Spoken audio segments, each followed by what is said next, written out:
Hi, my name is Morgan Yonke, and this is Cell Biology, and this is my molecule lab. Here is my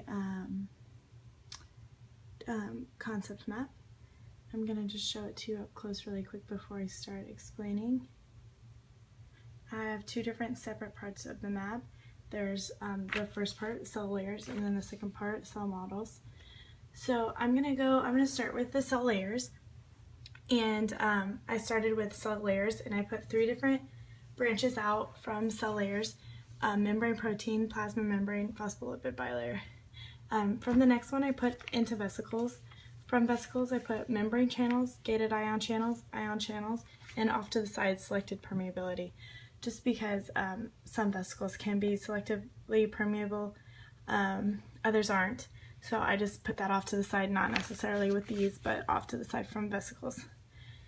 From gated ion channels, I put electrochemical gradient and concentrate gradient. From concentrate gradient goes hypo, iso, and hyper solutions. And then from electrochemical gradient and concentrate gradient comes all of these: osmosis, passive transport, simple diffusion, active transport.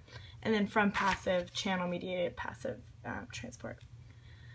And then from the membrane proteins, I have listed all the membrane proteins, which would be integral membrane proteins, peripheral membrane proteins, proteins attached, transporter membrane proteins, anchor membrane proteins, receptor membrane proteins, enzyme membrane proteins, monolayer, lipid linked. And those are all the different types of membrane proteins in this particular lab. And then on to my next concept map would be cell models. And so I started off with the two separate cell models. One is the sandwich model, which is by Dason and Danelli. And that model describes a phospholipid bilayer that lies between two layers of globular proteins. And then the next one would be the fluid mosaic model by Singer and Nicholson, which also explains various observations regarding the functional cell membranes.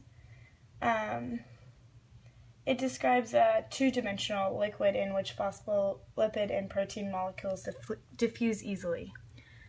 And so those are those two models. And then from those two models, I put some of the molecules: the amphithetic molecule and the detergent molecule, and then glycoprotein and glycolipid. From glycolipid, I put saturated and unsaturated fatty acids, and then just regular lipids. And then I put from glycoprotein, proteoglycans, and sterols. And then detergent molecules alone, and then amphithetic molecule, I have the hydrophilic heads and the hydrophobic tails. And so thank you guys for watching my video, and I appreciate your time, and I hope you all enjoyed. And I'll get another close-up of the cell models so that you can see.